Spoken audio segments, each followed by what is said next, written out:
الحمد لله رب العالمين والعاقبة للمتقين والصلاة والسلام على أشرف الأنبياء والمرسلين ومن تبعهم بإحسان وإيمان إلى يوم الدين وبعد. سورة البقرة آية نمبر 220. أعوذ بالله من الشيطان الرجيم. في الدنيا والآخرة ويسألونك عن اليتامى قل إصلاح لهم خير وإن تخالطوهم فإخوانكم والله يعلم المفسد من المصلح ولو شاء الله لأعنتكم إن الله عزيز حكيم. فی الدنیا والآخرہ، دنیا اور آخرت میں. اس کا تعلق پچھلی آیت کے ساتھ ہے. وہ یہ کہ اللہ تعالیٰ نے پچھلی آیت میں یہ کہا، شراب کے متعلق بات کی اور جوئے کے متعلق بات کی، اور پھر اس کے بعد اللہ تعالیٰ نے اس سوال کا جواب دیا کہ لوگ آپ سے یہ سوال کرتے ہیں کہ وہ کیا خرچ کریں. تو آپ ان سے کہہ دیجئے قل العفو، جو زائد ہے، آپ کی ضروریات سے جو زائد ہو جاتا ہے آپ اس کو خرچ کریں صدقہ کے طور پر. تو کذالک یبین اللہ لکم الآیات لعلکم تتفکرون. اسی طرح اللہ تعالیٰ بیان کرتے ہیں تمہارے لیے اپنی آیات کو تاکہ تم غور و فکر کرو. اب غور و فکر کی جہت کیا ہونی چاہیے؟ فی الدنیا والآخرہ، دنیا کے متعلق بھی سوچو، غور و فکر کرو کس طرح سے گزر رہی ہے، کیا اللہ تعالیٰ کی پسند کے مطابق ہے، اللہ کی رضا کے مطابق ہے، کیا مقصود دنیا ہے یا آخرت بھی ہے. اور آخرت کے متعلق بھی غور و فکر کرو تاکہ تمہیں پتہ چلے کہ دنیا آخرت کے مقابلے میں کچھ بھی نہیں ہے. دنیا کو کیسے بسر کرنا ہے کہ آخرت بن جائے، اور کون سی چیزوں سے بچنا ہے کہ جو دنیا میں کی جائیں تو آخرت بندے کی خراب ہوتی ہے. تو دنیا اور آخرت کے متعلق تم غور و فکر کرو، دنیا اور آخرت کے متعلق تم سوچو. نبی صلی اللہ علیہ وسلم نے اس کے متعلق بہت ساری مثالیں بیان کی ہیں. آپ نے دنیا کی ناپائیداری، دنیا کا فانی ہونا اور جلد ختم ہو جانا، اس کے بارے میں آپ صلی اللہ علیہ وسلم نے صحابہ رضی اللہ عنہم کی بہت زیادہ تربیت کی، بڑی مثالوں کے ذریعے سے اور بہت مختلف جگہ پر مختلف چیزوں کو دکھا کر، یا جو واقعات پیش آئے ان واقعات سے آپ صلی اللہ علیہ وسلم نے اپنے صحابہ رضی اللہ عنہم کے دل میں آخرت کے شوق اور آخرت کی تیاری کو ڈالا، اور دنیا کی بے رغبتی ان کے دل میں ڈالی. اصل میں دنیا کے معاملے میں پہلے یہ سمجھ لینا چاہیے کہ دنیا کہتے کس کو ہیں. دنیا کو دنیا اس لیے کہا جاتا ہے کہ اس کا فنا ہونا قریب ہے. دنیا ویسے کہتے ہیں، اس کا لفظی معنی یہ بنتا ہے جو سب سے قریب ترین چیز ہو. دال نون واو اس کا مادہ ہے، اور دنو کا معنی ہوتا ہے کسی چیز کے قریب ہونا. اردو میں بھی ہم یہ کہتے ہیں کہ یہ تو جس طرح ہم کہتے ہیں نا یہ ادنا ہے. ادنا اس کو کہا جاتا ہے جو کہ زمین سے قریب ترین ہو، چھوٹے لیول والا بندہ ہو. یہ اعلیٰ ہے، یہ ادنا ہے. تو اس کا معنی ہوتا ہے قریب ہونا. آسمان دنیا، اس کو آسمان دنیا اس لیے کہا جاتا ہے کہ یہ سب سے قریب ترین آسمان ہے. یہ مطلب نہیں کہ اس دنیا کا آسمان ہے، باقی آسمان بھی دنیا کے ہی ہیں، اسی دنیا کے، لیکن اس کو آسمان دنیا اس لیے کہا جاتا ہے کہ یہ زمین سے سب سے زیادہ قریب ہے. دنیا کے مقابلے میں، ادنا کے مقابلے میں جو لفظ آتا ہے وہ آتا ہے اقصیٰ. اقصیٰ کہتے ہیں سب سے دور والا حصہ، سب سے دور والی جگہ.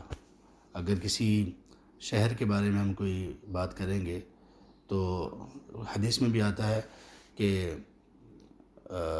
کچھ صحابہ رضی اللہ عنہ نبی صلی اللہ علیہ وسلم کے ساتھ عصر کی نماز پڑھا کرتے تھے، اور پھر ان میں سے کوئی شخص وہ جاتا تھا اقصی المدینہ، مدینہ کے بالکل آخری حصے میں، تو تب بھی سورج ابھی چمکدار ہوتا تھا. یعنی اس حدیث کا مقصود یہ ہے کہ آپ صلی اللہ علیہ وسلم عصر کی نماز بہت وقت پہ پڑھا کرتے تھے، لیٹ نہیں کرتے تھے اس کو. اسی طرح سورہ یاسین میں ہے وَجَاءَ رَجُلٌ مِّنْ أَقْصَى الْمَدِینَةِ، ایک آدمی آیا شہر کے دور کے کنارے سے، آخری جو کنارہ. تو یہ اقصیٰ اور ادنا ہے. دنیا پہلے معلوم کر لینا چاہیے کہ دنیا کیا ہے. دنیا اصل میں کہتے ہیں ہر وہ چیز جس کا فنا ہونا قریب ہے. اور دوسری اصطلاح میں جب ہم آخرت کے مقابلے میں دنیا بولتے ہیں تو دنیا سے مراد ہر وہ چیز ہے جو کہ یہیں پر رہ جانے والی ہے، یہ دنیا ہے۔ اب دنیا، پھر وہ دنیا جس سے ڈرایا گیا ہے کہ آخرت جس سے خراب نہ ہو، اس دنیا سے مراد اس دنیا کی ہر وہ چیز ہے جو آخرت کے مقابلے میں یا آخرت کی راہ میں رکاوٹ بنے، یا جو اللہ کی راہ اور اللہ کی محبت میں رکاوٹ بن جائے، وہ دنیا ہے۔ کسی شخص کے لیے دنیا اس کا مال ہوتا ہے، یعنی وہ دنیا جو اس کو آخرت سے دور کر رہی ہے۔ کسی شخص کے لیے دنیا اس کی فیملی ہوتی ہے، بیوی بچے خاوند ہوتا ہے۔ کچھ کے لیے دنیا اس کے دل میں شہرت کی طلب ہوتی ہے، کچھ کے لیے دنیا اس کا عہدہ اور سٹیٹس ہوتا ہے، کچھ کے لیے دنیا کھانا پینا اور یہ سب چیزیں ہوتی ہیں۔ تو ہر وہ چیز جو آخرت کے مقابلے میں یا اللہ تعالیٰ سے دور کرنے کا باعث بنے، اس کو آپ دنیا کہہ سکتے ہیں۔ یہ اس صورت میں ہے جب جن آیات یا احادیث میں دنیا سے ڈرایا گیا ہے، جیسے پیچھے ہم نے پڑھا ہے سورہ بقرہ میں آیت نمبر 200 میں اور 201 میں، منہم من یقول ربنا آتنا فی الدنیا وما لہ فی الآخرۃ من خلاق۔ کچھ لوگ ایسے ہیں جو صرف اور صرف اللہ سے دنیا مانگتے ہیں، آخرت میں ان کا کوئی حصہ نہیں ہے۔ اب یہ لوگ جو دنیا مانگتے ہیں، اس دنیا سے مراد کیا ہے؟ وہ چیزیں جس کو وہ آخرت کے لیے استعمال نہیں کر رہے۔ ورنہ ایک بندہ اگر دنیا مانگتا ہے اللہ تعالیٰ سے، جیسے مال مانگتا ہے، لیکن اس مال کو وہ آخرت کے لیے خرچ کرنا چاہتا ہے، تو یہ اس کی دنیا اس کو آخرت میں فائدہ دے گی۔ تو اس آیت میں، آیت نمبر 200 میں، اس شخص کا ذکر ہے جو صرف اللہ سے دنیا کا سوال کرتا ہے اور آخرت سے اس کو کوئی دلچسپی نہیں ہے۔ اس کو یہ نہیں کہ دنیا، میری دنیا کی وجہ سے میری آخرت بننے والی ہے یا بگڑنے والی ہے، وہ اس کا تصور ہی نہیں کرتا۔ تو اللہ تعالیٰ نے دنیا اور آخرت کی وضاحت اس طرح سے مختلف جگہ پر مختلف زاویوں سے کی ہے۔ ہمارے یہاں ایک جملہ بڑا خطرناک ہے اور بڑا مشہور ہے، وہ یہ ہے کہ دین بھی رکھنا پڑتا ہے اور دنیا بھی رکھنا پڑتی ہے۔ اصل میں یہ جملہ اس لیے خطرناک ہے کہ یہ ہمیشہ اس موقع پر بولا جاتا ہے جب ہم نے دین کو چھوڑنا ہوتا ہے۔ دین کی تعلیمات کو جب ہم نے بالکل سائڈ پہ لگا کر اور دنیا کو مقدم کرنا ہوتا ہے، تو تب ہم یہ جملہ بولتے ہیں، ورنہ اس کے بولنے کی ضرورت ہی نہیں ہے۔ حالانکہ یہ جملہ بالکل ہی غلط ہے۔ دین اور دنیا کی تفریق اس اعتبار سے نہیں ہونی چاہیے کہ ہم اسی دنیا میں پیدا کیے گئے، اسی میں ہمیں اللہ تعالیٰ نے وجود دیا اور اسی دنیا میں ہم نے دین کو فالو کرنا ہے۔ تو یہ دو الگ چیزیں نہیں ہیں۔ یہ جس دنیا کی جس چیز کو آپ نے اللہ کی پسند کے مطابق استعمال کرنا شروع کر دیا، وہ آپ کا دین ہے۔ دنیا، مال دنیا ہے، اگر اس مال کو آپ اللہ کی رضا کے لیے استعمال کرو گے تو یہ کیا بن جائے گا؟ دین بن جائے گا۔ آپ کی جاب دنیا ہے، اگر اس جاب کو آپ صرف یہ نیت کر لو کہ اللہ کی نافرمانی کا کوئی کام نہیں کرنا، اور بلکہ اس میں نیت یہ رکھنے کہ یا اللہ یہ اس لیے ہے کہ تو اس کے ذریعے سے مجھے رزق دے، اور اس رزق کے ذریعے سے ایک تو میں بے نیاز ہو جاؤں کہ لوگوں کے سامنے ہاتھ نہ پھیلانا پڑے، اور دوسرا یا رب میں تیری راہ میں خرچ کروں، تو یہ اس کی دنیا، یہ جاب اس کی دین بن جائے گی۔ تو اس لیے یہ فرق ہی نہیں ہے۔ اب کوئی بندہ کہتا ہے کہ آپ کسی کو کہا جاتا ہے کہ شادی کا موقع ہے یا خوشی کا موقع ہے، اس پہ یہ چیزیں ہیں، یہ غلط ہیں، یہ گناہ کی چیزیں آپ نہ کرو، تو وہ کہتا ہے نہیں، دین بھی رکھنا پڑتا ہے، دنیا بھی رکھنا پڑتی ہے۔ اس نے کیا کیا؟ اس کو پتہ چل گیا کہ یہ دنیا کی جو ابھی میں دنیا رکھنے والا ہوں، یہ دین کے خلاف ہے، تو اس لیے وہ دین بھی رکھنا پڑتا ہے، دنیا بھی رکھنا پڑتی ہے۔ یہ تو کسی مومن کے لائق نہیں کہ یہ جملہ بولے۔ بھائی کیوں دین کے مقابلے میں کوئی چیز کیوں رکھنا پڑتی ہے؟ مجھے دین رکھنا ہوگا، میں نے دین پر چلنا ہے، میں نے تو جو اللہ اور اس کے رسول کہیں گے میں نے وہ کرنا ہے، باقی پوری دنیا بے شک ایک سائڈ پر ہو جائے، تو میں نے دین ہی رکھنا ہے۔ دین بھی رکھنا پڑتا ہے، دنیا بھی رکھنا پڑتی ہے۔ اول تو یہ جملہ ہی غلط ہے، دوسرا یہ کہ اگر اس کا مطلب یہ ہے کہ کبھی کبھی دین کی نافرمانی یا دین کے اپوزٹ بھی چلنا پڑتا ہے، تو پھر 100% غلط ہے۔ ہونا یہ چاہیے کہ میں نے دین رکھنا ہے اور دین کو ہی رکھنا ہے، باقی سب چیزیں ختم۔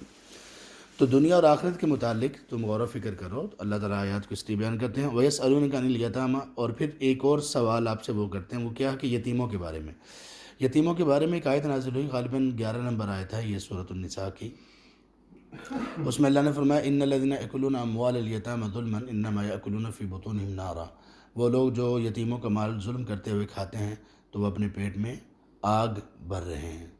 عرب کے معاشرے میں جو کمیاں کوتاہیاں پائی جاتی تھیں، ان میں سے ایک یہ بھی تھی کہ یتیم بچوں کا مال، ایک بچے چھوٹے ہیں، ایک تو پہلی بات یہ کہ یتیم اس کو کہتے ہیں جس کے والد نہ ہوں، اور یتیم کا لفظ تب تک بولا جاتا ہے جب تک بچہ بالغ نہ ہو۔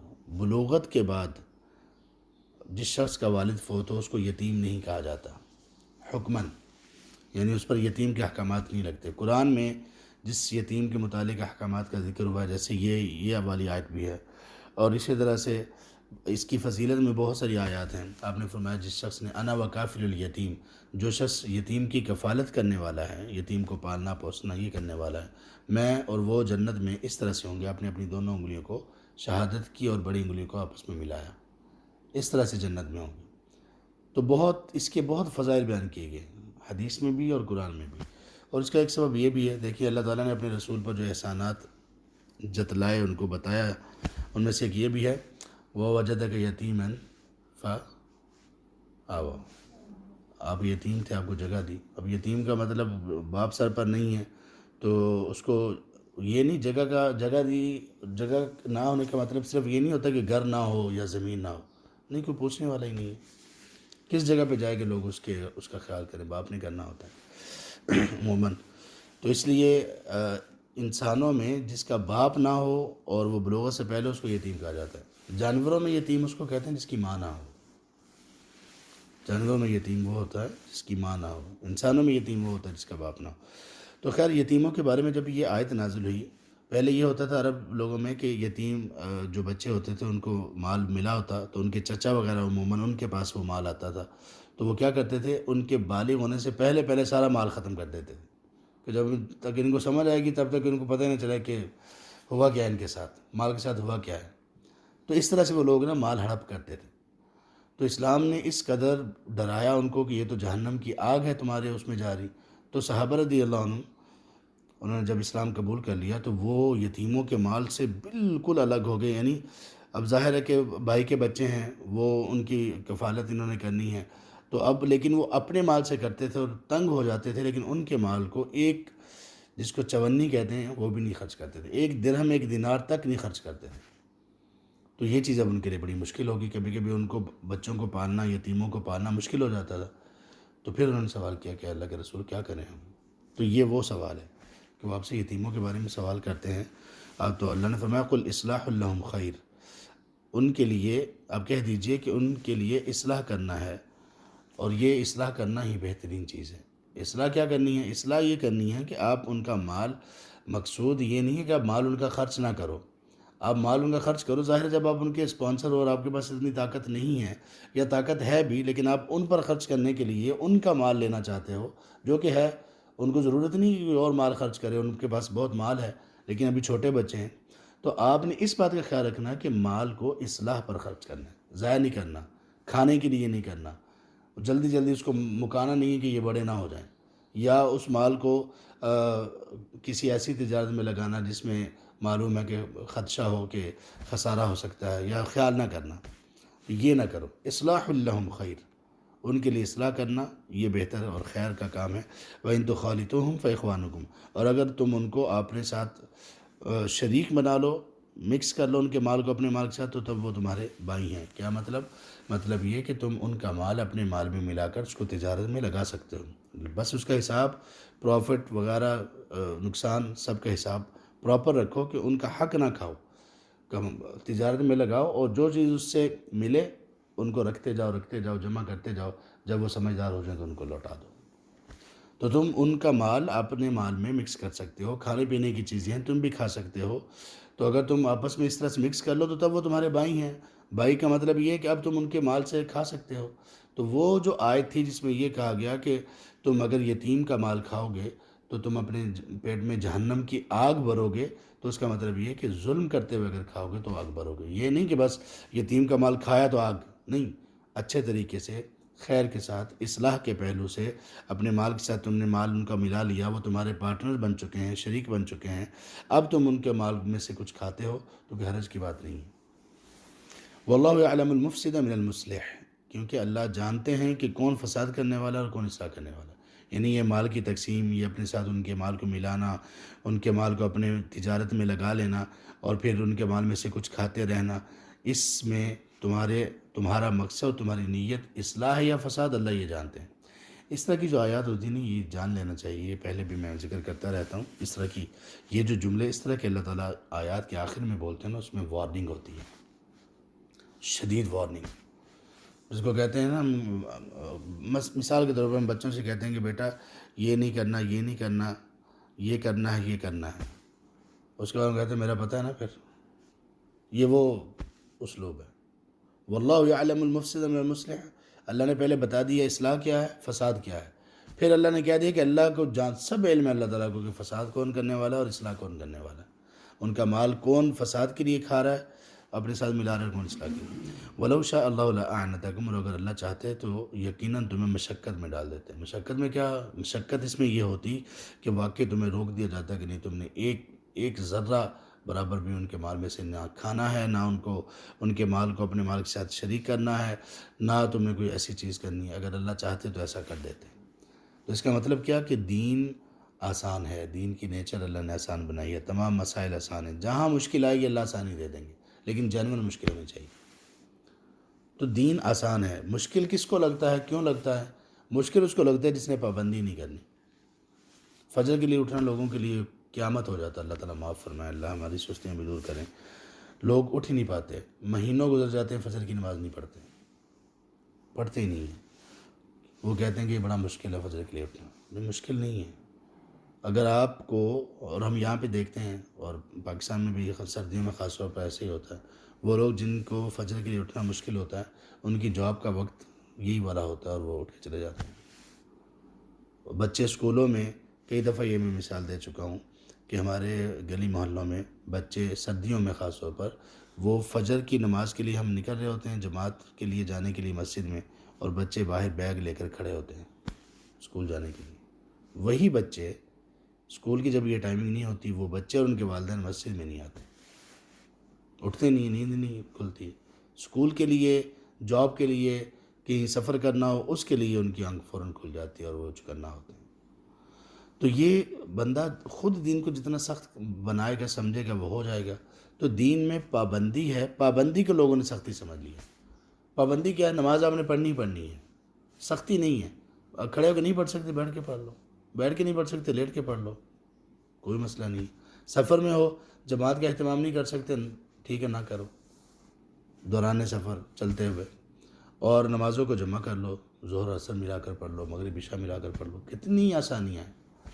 ہر جگہ پہ، جہاں حج ہو، زکوٰۃ ہو، روزہ ہو، ہر جگہ پر آپ کو آسانیاں ملے گی. جہاں مشکل پیش آئے گی اللہ تعالیٰ آسانی دے دیں گے آپ کو. کوئی کسی جگہ پہ ایسا نہیں ہوتا. آپ کسی بھی فیکٹری میں، کسی کمپنی میں جاب کر رہے ہوں، اتنی آسانیاں نہیں ملیں گی آپ کو. بار بار کوئی مشکل آئے، وہ بندہ کہ چلو یار ٹھیک ہے ایسے کر لو، اب جی یہ ہو گیا ایسے کر لو. یہ کہیں نہیں ملے گا. اسلام میں ہر عبادت میں آپ کو یہ ملے گا. جہاں واقعی جس کو مشکل کہتے ہیں نا، وہ آئے گی، آپ کو آسانی مل جائے گی. یہاں تک آسانی ملے گی کہ جہاں آپ کا بالکل بس ہی نہیں چل رہا، وہاں پہ اللہ تعالیٰ یہ بھی کہہ دیں گے جو چیزیں میں نے لوگوں کے لیے حرام کی ہیں، اللہ نے حرام کی ہیں، تمہارے لیے اس صورت میں، اس مشکل میں، اس حد تک جائز ہے، کر لو. اتنا آسان ہے دین، اور اتنا خوبصورت اللہ نے اس کو بنایا. تو اگر اللہ چاہتے تو تمہیں مشقت میں ڈال دیتے. ان اللہ عزیز الحکیم، یقین کر لو کہ اللہ تعالیٰ غالب ہیں اور حکمت والے ہیں. یعنی اگر اللہ تعالیٰ ایسے احکامات بنا دیتے، لاگو کر دیتے کہ جس میں مشقت ہوتی، تو اللہ کو کون پوچھنے والا؟ اللہ عزیز ہیں. عزیز کا مطلب ہے جو اپنے فیصلے پر غالب ہو. دنیا کے بڑے بڑے حکمران بھی اپنے فیصلے پر غالب نہیں ہوتے. وہ کوئی فیصلہ کرنا چاہتے ہیں، لیکن ان کو معلوم ہے کہ احتجاج بہت ہوگا، دنیا پیچھے پڑ جائے گی، عوام پیچھے پڑ جائے گی. عزیز کا مطلب یہ ہے کہ جو اپنا فیصلہ لاگو کرنے پر غالب ہو، اور اس کو کسی کا نہ خوف خطر، نہ خدشہ ڈر، نہ محبت سے مجبور ہو، نہ دشمنی سے خوف اس کو آئے. اس کو کہتے ہیں عزیز. اللہ اپنے فیصلے پر غالب ہے. یعنی اگر اللہ تم پر سختی کرنا چاہتے تو اللہ کر دیتے. جیسے لوگوں نے اپنے دین میں سختی کی، ہم یہ کرنا ہے، وہ کرنا ہے، یہ مشقت، وہ مشقت، جنگلوں میں چلے جاؤ، ایک ٹانگ پہ کھڑے ہو جاؤ، درختوں سے لٹک جاؤ، وغیرہ وغیرہ. نہیں، اللہ اگر یہ چاہتے تو کرنا چاہتے تو عزیز ہیں. لیکن اللہ نے ایسا نہیں کیا. کیوں؟ حکیم ہے اللہ تعالیٰ. اس میں اللہ کی حکمت ہے. بہت ساری حکمتیں کہ اللہ تعالیٰ نے تمہارے لیے چیزوں کو آسان کر دیا. اللہ تعالیٰ ہمیں اسلام پر مکمل طور پر چلنے کی توفیق نصیب کریں. آمین یا رب العالمین. سبحانک اللہم و بحمدک، اشہد ان لا الہ الا انت، استغفرک و اتوب الیک.